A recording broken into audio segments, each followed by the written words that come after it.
Hello friends, आप लोगों का स्वागत है कॉम्पिटिटिव एस्पायरेंट्स में। तो आज हम लोग कंटिन्यू करेंगे अपने घटना चक्र की सीरीज़ को। तो आज हम लेकर आए हैं मध्यकालीन भारत के इतिहास, जिसमें हम सभी क्वेश्चंस को डिस्कस करेंगे। चलिए लेट्स स्टार्ट।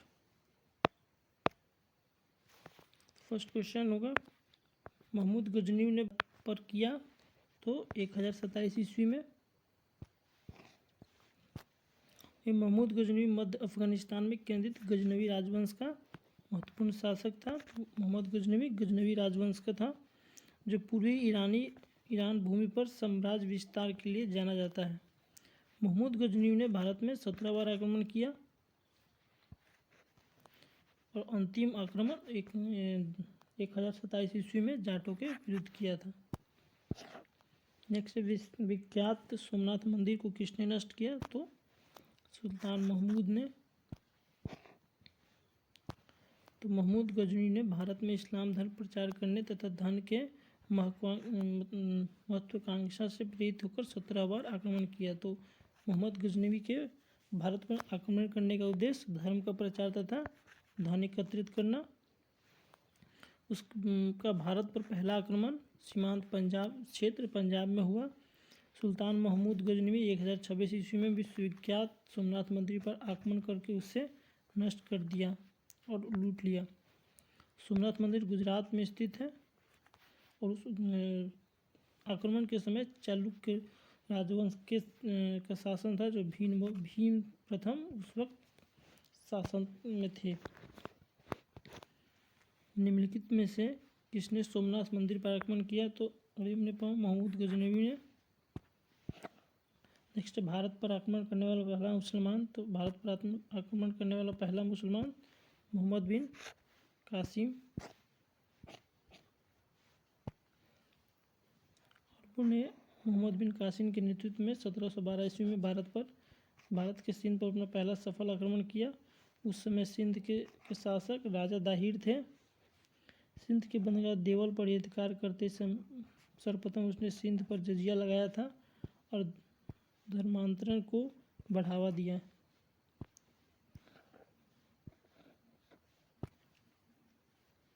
एक और बहुत महत्वपूर्ण है, तो बंदूक तोप का प्रयोग किया सबसे पहले, और भारत में पहला मुस्लिम आक्रमण अरबों द्वारा किया गया था। और सिंध को क्या कहते हैं? इस्लाम का प्रवेश द्वार भी कहा जाता है।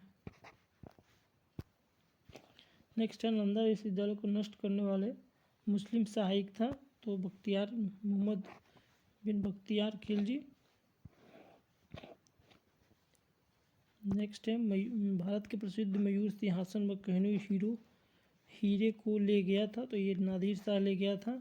शाहजहां ने कोहिनूर हीरे को अपने प्रसिद्ध मयूर सिंहासन तख्ते में जरवाया था। ईरानी शासक नादिर शाह मयूर सिंहासन एवं कोहिनूर को फारस लूट कर ले गया था। नेक्स्ट है, सल्तनत काल। 13वीं शताब्दी द्वारा किए गए शब्दों का प्रयोग तात्पर्य 16वीं शताब्दी में बाबर द्वारा प्रयुक्त शब्दों का अर्थबोध के समान था। तो मिन्हाज सिराज।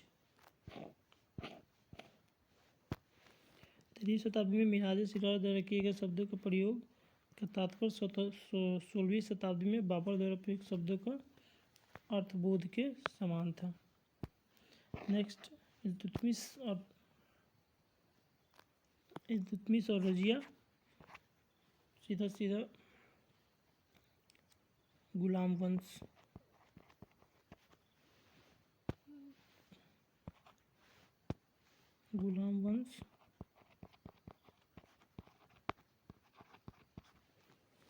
तो सबसे प्रथम क्वेश्चन, कुतुब मीनार का निर्माण किसने किया? तो कुतुब मीनार का निर्माण कुतुबुद्दीन ऐबक ने किया और इसको पूरा इल्तुतमिश ने किया। तो इल्तुतमिश पूरा किया गया और इसका शुरुआत ऐबक द्वारा किया गया।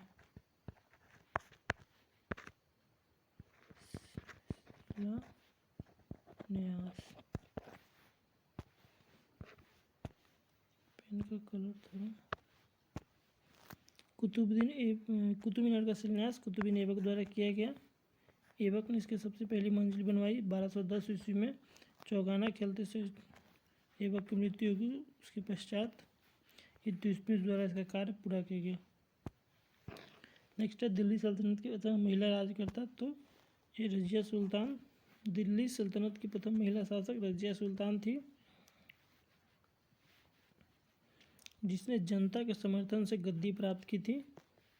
सुप्रसिद्ध इतिहासकार मिनाज उस सिराज ने लिखा है, रजिया एक महान शासक, कुशाग्र बुद्धि और न्यायप्रिय, हितकारी एवं प्रजा के कल्याण करने वाली स्त्री शासिका थी। तो मिनहाज उस सिराज रजिया का उल्लेख किया है, ये भी प्रश्न आ सकता है।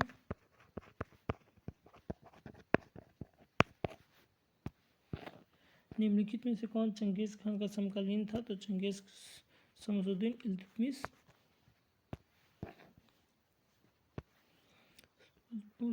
इल्तुतमिश चंगेज खान का समकालीन था। इल्तुतमिश इलबाड़ी जाति का तुर्क था, जो कुतुबुद्दीन ऐबक का गुलाम और दामाद था। मंगोल आक्रमणकारी चंगेज खान भारत के उत्तर पश्चिम सीमा पर इल्तुतमिश के शासनकाल में आया था। चंगेज खान के प्रकोप से रक्षार्थी ख्वारिज़्म शाह का पुत्र जलालुद्दीन मंगरबनी भारत पहुंचा, यद्यपि इल्तुतमिश ने उसने शरण नहीं दी। तो शरण नहीं देकर इल्तुतमिश ने उस वक्त भारत को चंगेज खान के आक्रमण से बचाया भी था। बलबन, तो ग्रुप ऑफ 40, तो 40 ग्रुप का शक्तियों को किसने तोड़ा, तो इसको बलबन ने तोड़ा था, और शुरुआत इसका इल्तुतमिश में किया था।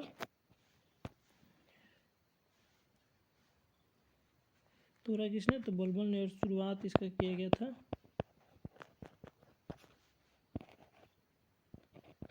इल्तुतमिश द्वारा।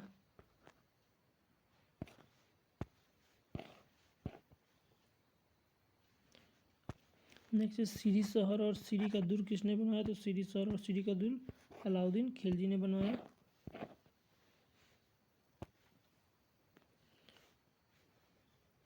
दिल्ली के पास सीरी शहर और सीरी दुर्ग का निर्माण अलाउद्दीन खिलजी द्वारा किया था। बेगमों और शहजादियों के नहाने के लिए सीरी में हौज़े खास का निर्माण कराया गया। इसके बीच बीच जो गुंबद है। इसके विषय में अमीर खुसरो को बहुत फेमस सेइंग है, समुद्र की तरह पानी का बुलबुला है। सिक्कों पर अलाउद्दीन की सिकंदर शाही की उपाधि मिलती है। आईने सिकंदरी नामक पुस्तक के लेखक थे, तो आईने सिकंदरी अमीर खुसरो लिखे थे।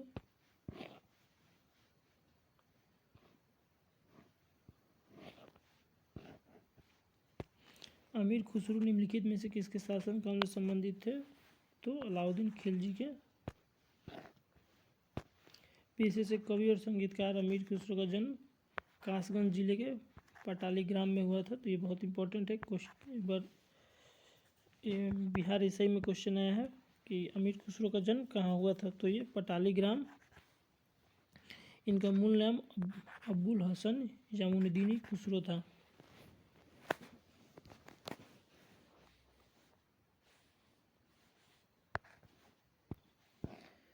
नेक्स्ट है तुगलक वंश से, तो गयासुद्दीन तुगलक ने किस वर्ष तुगलक वंश के साम्राज्य की स्थापना की, तो 1320 ईस्वी में। 1320 में गयासुद्दीन तुगलक ने खुसरो खां को पराजित करके तुगलक वंश की स्थापना की। गयासुद्दीन तुगलक ने तुगलकाबाद नगर बसाया। उसकी मृत्यु 1325 में हुई।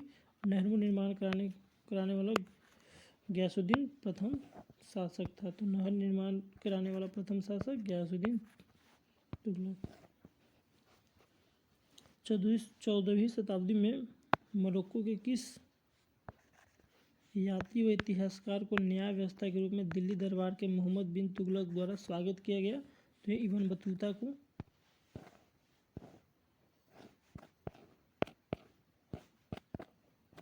नेक्स्ट मुगल साम्राज्य, बाबर मुगल वंश की स्थापना भारत में हुई, तो 1526 बाबर के द्वारा। मुगल वंश भारत में सबसे प्रभावशाली मध्यकालीन राजवंशों में से एक था। मुगल की स्थापना फरगना के शासक बाबर ने। कहाँ के शासक, तो फरगना के बाबर ने पानीपत के प्रथम युद्ध की विजय के बाद 27 अप्रैल 1526 को रखी थी। अपने उत्कर्ष के समय यह लगभग दक्षिण एशिया में फैला हुआ था। नेक्स्ट है शेरशाह सूरी।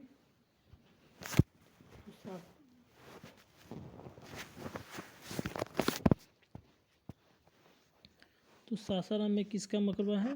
तो सासाराम में शेर सासाराम कहाँ पे है? तो ये बिहार में। नेक्स्ट सासाराम शेरशाह के बचपन का नाम फरीद खान। शेरशाह बिलग्राम युद्ध 17 मई 1524 के बाद दिल्ली की गद्दी पर बैठ गया था। इसने कृषकों की सहायता के लिए पट्टा और कबूलियत प्रथा की प्रारंभ की। तो पट्टा और कबूलियत प्रथा की शुरुआत शेरशाह सूरी ने की। उसने रोहतासगढ़ का किला एवं किला कुहानी नामक मस्जिद का निर्माण कराया। कलिंजर के किले में घेराबंदी के समय उसे एक दुर्घटना के कारण 13 मई 1545 ईस्वी में उसकी मृत्यु हो गई।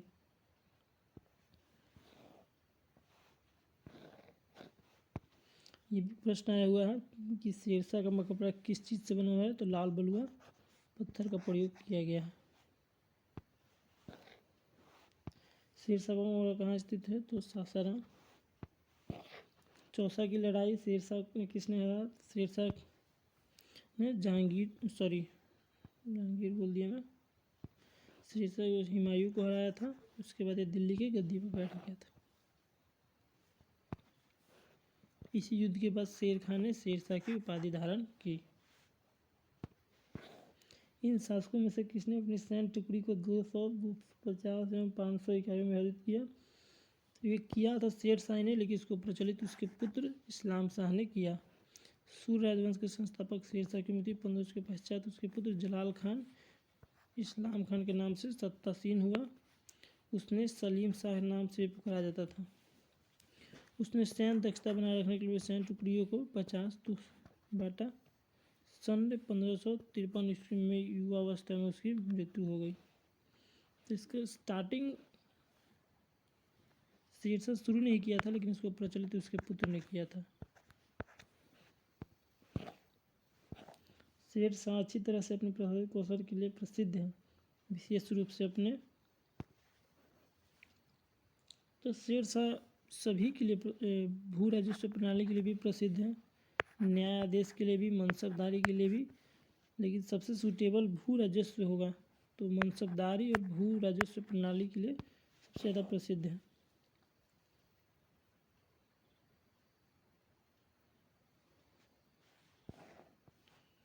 अगला है अकबर। किसने अपनी प्रजा में गंभीरता से भेदभाव और अन्याय को समाप्त करने की प्रयास किया? तो ये अकबर ने। अकबर धार्मिक सहिष्णुता तथा सुलह की नीति का अनुसरण किया। उसने मुसलमानों के साथ हिंदुओं को भी आदर किया और उन्हें राज्य में ऊंचे ऊंचे पदों पर नियुक्त किया। रामायण का अनुवाद फारसी में किसने किया था? तो ये बदायूनी ने किया था। अकबर के शासनकाल में बदायूनी ने रामायण को फारसी में अनुवाद किया। अबुल फजल अकबरनामा लिखे हैं। महाभारत का फारसी अनुवाद रज्जानामा ने किया। पद्मावत लिखने वाले थे तो पद्मावत जयसी लिखे हैं। पद्मावत की रचना मलिक मोहम्मद जयसी ने 1545 ईस्वी में अवधी भाषा में की थी।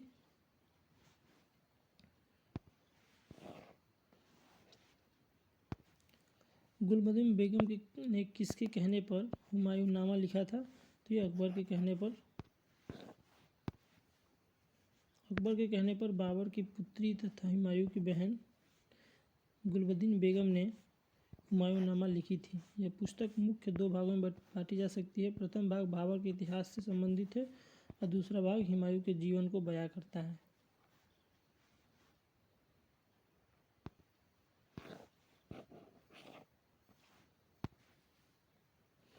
प्रथम भाग में हुमायूं के सिंध छोड़ने से काबुल पहुंचने तथा कमरान को अंधा करने तक की घटना वर्णित है। द्वितीय में हुमायूं की सिंध से ईरान यात्रा एवं काबुल की जीत का जिक्र है और तृतीय में खिज ख्वाजा और दूसरे द्वारा बयां किए गए हालतों का उल्लेख है। नेक्स्ट, अकबर के 1567 चित्तौड़ आक्रमण के समय वहाँ पर शासक था, तो ये उदय सिंह। मेवाड़ पर अधिकार के उद्देश्य से अकबर ने 1567 में चित्तौड़ पर आक्रमण किया। चित्तौड़ अभियान के समय यहाँ के सिसोदिया शासक महाराजा उदय सिंह का शासन था। किले की सुरक्षा का भार जयमल तथा फत्ता को सौंपकर राणा उदय सिंह अरावली की पहाड़ियों में छिपने के लिए विवश हुए। अब इस अभियान में अकबर ने जयमल तथा फत्ता सहित को लगभग 30,000 राजपूतों का कत्ल कर दिया। चित्तौड़ अभियान अकबर के नाम पर एक कलंक है। अकबर दरबार में कितने रत्न थे, तो ये इजी 9 रत्न थे। 9 रत्न हुए पहले अबुल फजल, फैजी, तानसेन, बीरबल, राजा टोडरमल, राजा मान सिंह, अब्दुल रहीम खान खां, के बाद फ़कीर अजुजुद्दीन और मुल्ला दो प्याजा। हमीदा बानो बेगम किसकी माँ थी, तो ये अकबर की माँ थी। हमीदा बानो बेगम अकबर की माता थी और सम्राट हुमायूं की पत्नी थी। अकबर ने हमीदा बानो बेगम को मरियम मकानी उपाधि प्रदान की थी। इनका मकबरा दिल्ली में उपस्थित है। मंगोलों के वंशज मुगल कहाँ के निवासी थे, तो मुगल मध्य एशिया के निवासी थे। मुगल मूलतः मध्य एशिया के निवासी थे। मुगल वंश का संस्थापक बाबर पिता की ओर तैमूर लंग और माता की ओर से चंगेज़ खान का वंशज था। तैमूर लंग और चंगेज़ खान का वंशज था। बाबर ने कई आक्रमण किया। बाबर का प्रथम अभियान 1519 ईस्वी में यूसुफ जाई जाति के विरुद्ध था। दिल्ली में हुमायूं मकबरा किस मशहूर मुगल बादशाह ने बनवाया था, तो ये अकबर ने। हुमायूं का मकबरा अकबर के शासनकाल में हुमायूं की बीबी हिमावाद बेगम के संरक्षण में दिल्ली में बनाया गया। ये मकबरा 4 बाग शैली का उदाहरण है। जहांगीर, अकबर तथा औरंगजेब का मकबरा गमशेद। जहांगीर का मकबरा लाहौर में।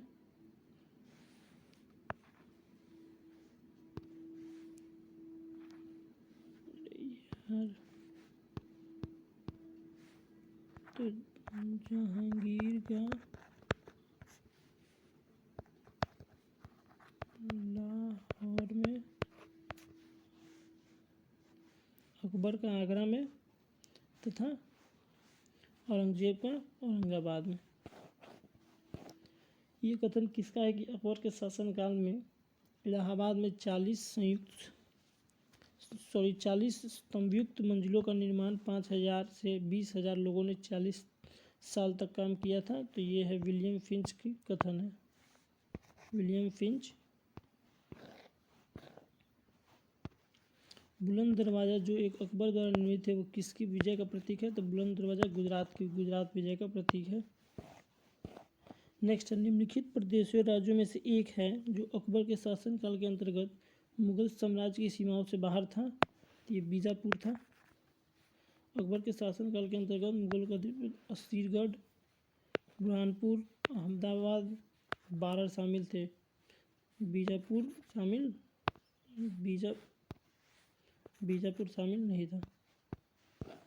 इसके बाद जहांगीर, तो लाल किले का निर्माण किसने करवाया, तो लाल किले का निर्माण शाहजहां ने करवाया। शाहजहां ने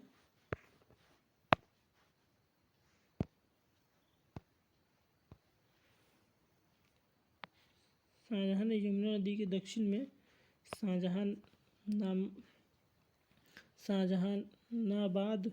शाहजहानाबाद नामक नगर की नींव डाली। इस शहर में शाहजहां द्वारा लाल किले का निर्माण कराया गया। 1668 ईस्वी में पूरा हुआ। यह किला एक समानांतर चतुर्भुज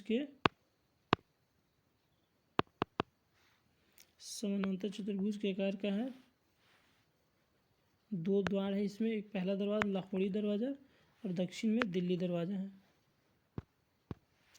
दक्षिण में दिल्ली दरवाज़ा है इसके मुख्य बान है दीवाने आम, दीवाने खास, रंग महल, दीवाने खास, विश्व प्रसिद्ध, मयूर सिंहासन दीवाने खास में रखा जाता है। लाल किले में औरंगजेब द्वारा मोती मस्जिद का, तो लाल किले में मोती मस्जिद का निर्माण किसने कराया था? तो लाल किले में मोती मस्जिद का निर्माण औरंगजेब ने करवाया था। ये बलुआ पत्थर से निर्मित है और 2007 में इसको यूनेस्को के विश्व धरोहर में शामिल किया गया था। नेक्स्ट, औरंगजेब की मृत्यु कहाँ हुई? तो औरंगजेब की मृत्यु अहमदनगर में 1707 में हो गई। औरंगजेब का मकबरा, तो ये औरंगाबाद में। बीबी का मकबरा कहाँ है? तो बीबी का मकबरा औरंगजेब की पत्नी के याद में बीबी का मकबरा बनाया गया है। प्रश्न में थोड़ा समस्या है। बीबी का मकबरा मुगल सम्राट औरंगजेब की पत्नी रबिया उद दौरानी उर्फ दिलरास बानो बेगम के लिए एक सुंदर मकबरा है। औरंगजेब का पुत्र आजम शाह ने अपनी माता के स्मृति में इसका निर्माण करवाया था। गालिब थे, तो गालिब एक प्रसिद्ध कवि थे। गालिब एक कवि, उर्दू एवं फारसी के महान शायर थे। इनका जन्म आगरा के एक सैनिक पृष्ठभूमि वाले परिवार में हुआ था। गालिब ने 11 वर्ष की अवस्था में गद्य और पद लिखना आरंभ किया था। बहादुर जफर ने मिर्जा गालिब को दबीर उल मुल्क और नज्म उद दौला का खिताब से नवाजा था। अब क्षेत्रीय राजाओं, तो कश्मीर का अकबर के नाम से किसे जानते हैं? तो सुल्तान जैन अबुद्दीन को।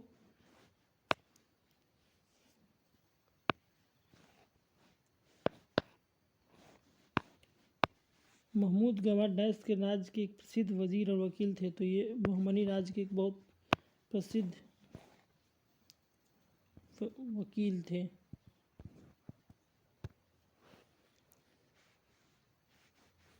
तो महमूद गवाह एक ईरानी व्यापारी था। बहमनी शासनकाल में अलाउद्दीन अहमद द्वितीय के शासनकाल में इसका उत्कर्ष हुआ। आगे चलकर महमूद गवाह बहमनी राज्य का एक वजीर और वकील बन गया। इसने सैनिक अभियान कर मालवा व गोवा पर अधिकार कर लिया। इसने बीदर के एक महाविद्यालय की भी स्थापना की थी।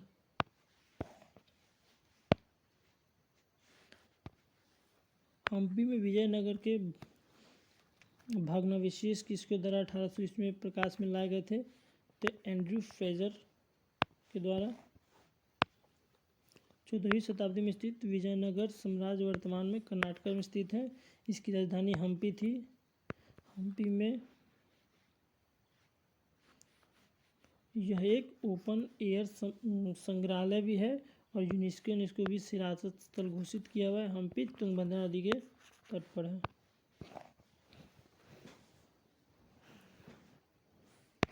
और ये हम्पी जो थी विजयनगर साम्राज्य की राजधानी। विजयनगर के संस्थापक हरिहर एंड बुक्का। नेक्स्ट है यूनेस्को विश्व धरोहर स्थल हम्पी किस कला का उदाहरण है? तो हम्पी विजयनगर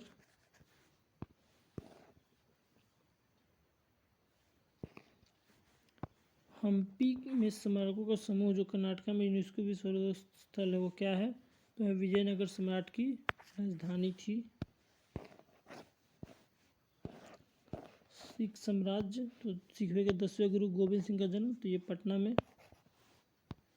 सिखवे के 10वें गुरु गोविंद सिंह का जन्म 1667 पटना में हुआ था। 1699 में आनंदपुर साहिब में खालसा पंथ की स्थापना की थी और यहीं पे ये पर्शियन सीखे थे। पर्शियन एवं फारसी ये सीखे थे आनंदपुर साहिब में ही। एक क्वेश्चन आया हुआ था बिहार एसएससी में इंटर लेवल में। गुरु गोविंद सिंह ने फारसी कहाँ सीखा था, और फारसी और पर्शियन कहाँ सीखा था? तो आनंदपुर साहिब में। गुरु गोविंद सिंह की हत्या 1708 ईस्वी में एक अफगान सरदार द्वारा नांदेड़ महाराष्ट्र में कर दिया गया। उनकी समाधि नांदेड़ गुरुद्वारा स्थित है। गुरु गोविंद सिंह द्वारा रचित जफरनामा औरंगजेब को लिया गया एक पत्र था। गुरु नानक का जन्म कहाँ हुआ था? तो तलवंडी में। तलवंडी अभी पाकिस्तान में है, जहाँ ननकाना साहिब स्थित है। गुरु गोविंद सिंह की रचनाओं का संपादन किस पुस्तक में किया गया है? तो ये 10वें ग्रंथ में किया गया है। निम्नलिखित में से किस सिख गुरु ने गुरुमुखी लिपि का शुरुआत किया? तो ये गुरु अंगद देव ने। गुरुमुखी लिपि की शुरुआत अंगद देव ने की थी। ये सिख धर्म में गुरु द्वितीय गुरु थे और गुरु नानक के शिष्य सिखों का धार्मिक गुरु ग्रंथ साहिब गुरुमुखी लिपि में लिखा गया है। सिख धर्म के गुरु इस प्रकार है। तो प्रथम में गुरु नानक, उसके बाद अंगद देव, फिर गुरु अमरदास, गुरु रामदास, गुरु अर्जुन देव, गुरु हरिगोविंद, गुरु हर राय, गुरु हरकिशन, गुरु तेज बहादुर और गुरु गोविंद सिंह।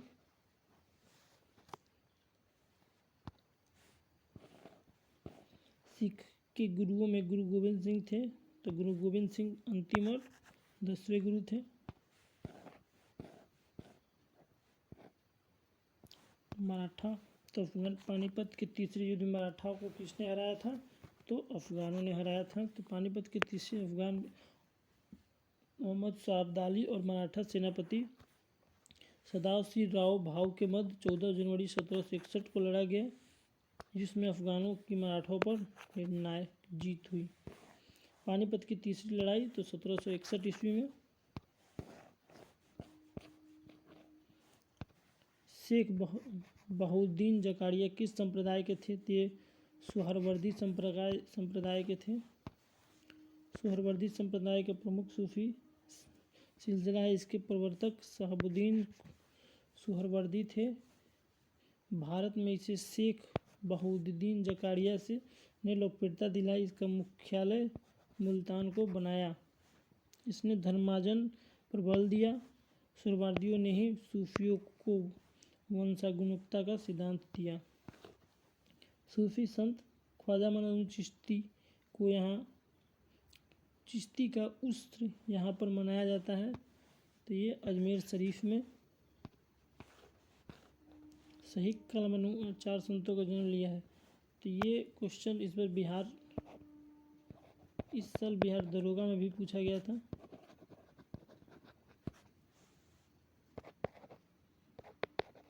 बिहार एसआई में।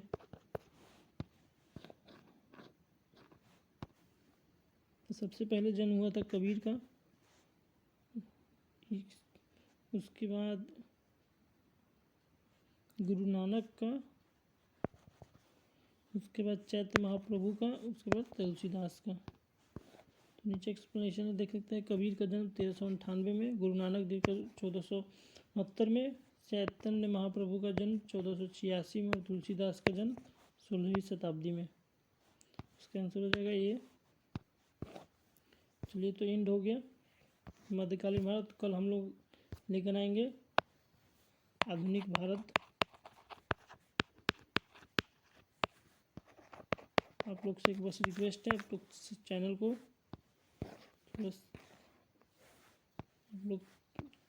को कीजिए सब्सक्राइब और शेयर। चलिए, आज के लिए इतना ही। Thank you. जय हिंद।